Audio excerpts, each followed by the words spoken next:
Engineer Takkale Uumaa guyyaa har'aa Waashingten keessatti warra nafxanyaatiin duulli hamaan irra geggeeffamee ture gaafa aangoorra jiru uummata Oromootiif bu'aa buusuudha bullee gochi har'a isarratti dalagame kun hedduu nu aarse. Mee viidiyoo sallaallee walitti adeebinuu nafaana tura.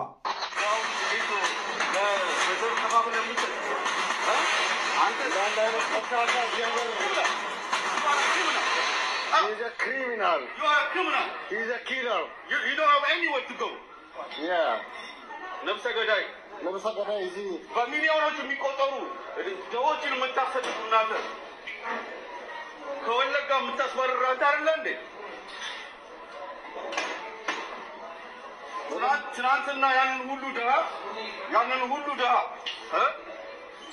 አባራችሁ በዘር ከፋፍላችሁ አዲስ አበባን እየከፋፈላችሁ ያላችሁ Normal. He's a killer.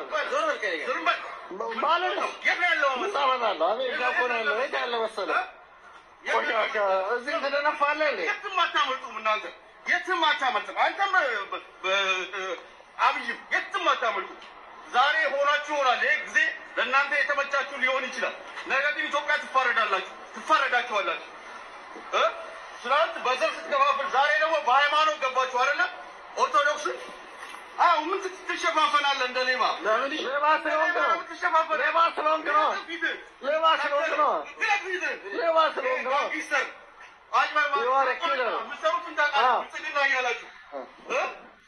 ብልጽግና እያላችሁ የምትሰሩትን ታውቃላችሁ እናንተ አጭበርባሪዎች በዘር እዛ ሰው ትገላለህ እዚህ ከአብነት ጋር ትሞራሞራለህ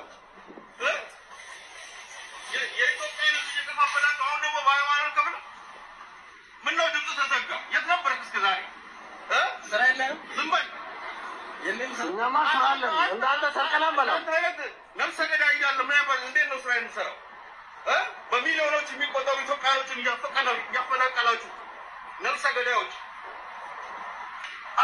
ነፍሰ ገዳይ ነህ I'm not leaving you እንደዚህ ነው ንጹሃንን የምታሰቃዩት እንደዚህ ነው የትም አትሄዳችሁ እኔ ማመጣውን አመጣለሁ ና ወደዛ ለሞደዛ ጠቃትል ማንም ይነካ የለም ካሜራ አለ don't worry ማንም ይነካ የለም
We'll hang it on our cars.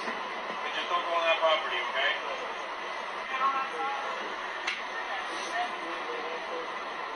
ይኸውላችሁ ታከለውማ ማለት ይሄ ነው ነፍሰ ገዳዩ ልቆለታለሁ he's a killer genocider genocider ገብቷል አሁን ብሎ እዚህ ጋር መጥቶ ነበር ህግ ማለት እንዲህ ነው አያረ አይ ምናልባት ታሰጥለን ነበር አጣችሁ ሚስጥር ሁለታችሁ እያወራችሁ ከሆነ አብይማ ማቀው ከሆነ ፈርቶ ይሆናል እንዴ አብይማ ማቀው ይኸውና ለትመጣ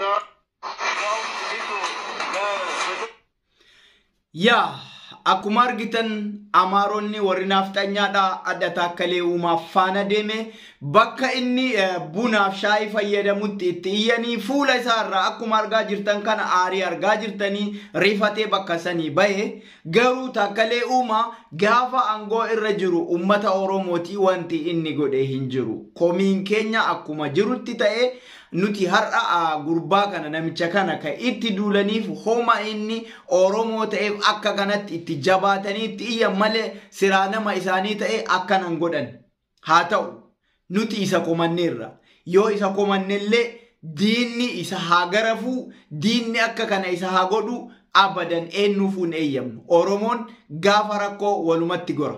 Haa ta'u gaafa kana dura aangoorra ture namichi kun akkuma beektan chiikota warra Habashaati irra caalaa wanta akkasiisantu isaa matamaa ture. Mana kondominiyeemii fi lafa isaan warra naftanyaa kanaa kennaa ture. Hojii isaa hedduu waan Oromoo aarsu dalagaa turus ni yaadatta yoo ta'e waan abaa'oo maqaa balleessu, waraana bilisummaa maqaa balleessu waan hedduu jedhaa ture namni kun. Haa ta'u immoo har'a kana keessaafuu warra nafxanyaatiin nama kanatti yoo duulamu hedduu nu aarsa. Maaliif jennaan nuti ofii keenya badaa keenya yoo ta'e ofii keenya itti duullee ofii keenya yoo dandeenye hine ofii keenya yoo dandeenye murtii itti kennine waan tokko jechuu ni qabna malee diinni diina akka diinni waan biraanu godhu gonkuma hin eeyyamu.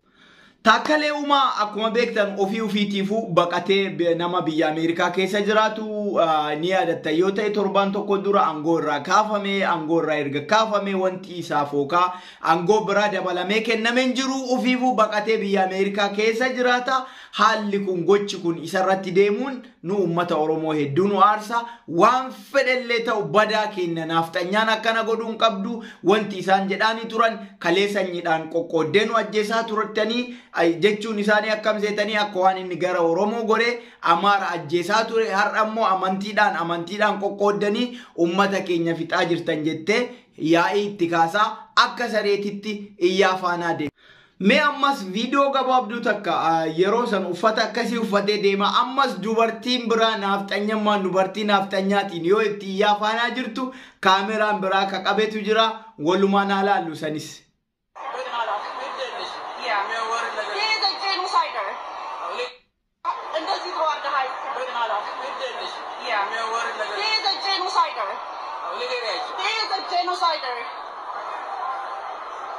He is a genocider. He has a blood in his hand. He is a genocider. Zadig Abraham is yalla. He banda. Leba. Indazii tawaardaa jettiin akkana salphattee jettiin dubartiidha kaamma iyyaa faanaa deemtu kunoo akkanatti iyyaa faanaa deemanii duratti viidiyoo jalqabaa irratti warra dhiiraatu itti iyyaa ture amma immoo dubartitu itti iyyaa ture jechuudha. Walumaa galatti wanti Taakkalee Uumaa irraa nuti hubannu namni ummata isaa dudda duuba garagalee hin laalle keessaafuu namni ummata Oromoo kana dudda duubatti garagalee hin laalle jazaan ummata Oromoodha olteen bultuu in turtu guyyamaan si qabdi jechuudha. Kunoo sila namni kun kalee ummata Oromooti waa godhe kalee ummata Oromoo bira dhaabbate haalli kun isa mudatu ture. Salphinni har'a isarra gahe kun isarra gahu ture. Biyya sanittillee sila ummata Oromootti ni yaadatta yoo ta'e Jawaar Mohammad kana dura akkanumatti nafxanyaan hiriiratti baatee turti. Gaafsan eenyutu waliin jira beektu ummata Oromootti itti bahee boodigaardarii isaa ta'eef. Akkuma hubattan nama biraati namni har'a Taakkalee Uumaa kana wajji deemaa jiru nama addaa warra Tigreeti natti fakkaata. Nama Tigreeti namni kun nama isa waliin deemaa jiru kuni sila har'a Taakkalee Uumaa ummata Oromooti waa godheeraate gaafa aangoo irra jiru san gaafa aangoo harkaa qabu san ummata Oromooti waa godhe akka kanatti nafxanyootaan hin salphatu ture kabajatu isaan malaa jechuudha. Kanaafuu waa'ee Taakkalee Uumaa kanarraa ammallee kaabinootiin isa duuba jirtan irraa waa barattan jennee abdanna. Maaliif jennaan inninu kuno waan ummata isaatiif hin dalaginiif akkana salphate jechuudha. Kalee warra nafxanyaa waliin ture warra nafxanyaan gaafa si garagalte akkanuma dachee si harti jechuudha. Akkanuma si awwaarradde akkanuma si salphifti jechuudha. Garuu gaafa saba kee harkaa qabaatte gaafa sabni kee si faana jiraate waan takkayyuu hin taatu jechuudha. Walumaa galatti namni Oromoo garagalee dhumti isaa akkuma taakkalee uumaa kana taati eenuma salphatti. Saba kee bira dhaabbadhu, saba kee wajjin du'i. Gaafa saba kee bira dhaabbatte saba keettu siif du'a, saba keettu sagalee siif ta'a. Nagaan naaf jiraadha.